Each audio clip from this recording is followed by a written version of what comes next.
This video will demonstrate how to replace the rocker arm on your Life Fitness 95Xi Crosstrainer. Tools needed for this video will be a Phillips screwdriver and a 5/32 of an inch Allen wrench, and a T45 driver, and a T25 torx driver. Remove the outer dead shaft covers, the handlebar, and the outer lever joint cover and rocker arm covers as seen in the Sportsmith videos on this site.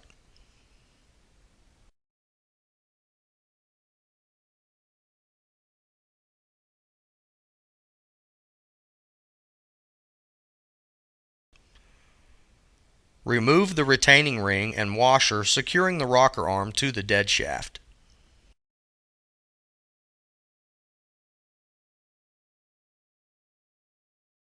Remove the torque screws securing the pedal rocker shaft to the pedal lever, and then slide the pedal rocker shaft out of both the pedal lever and rocker arm.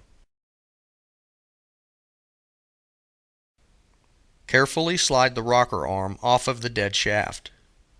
Install the new rocker arm in reverse order. This concludes today's demonstration.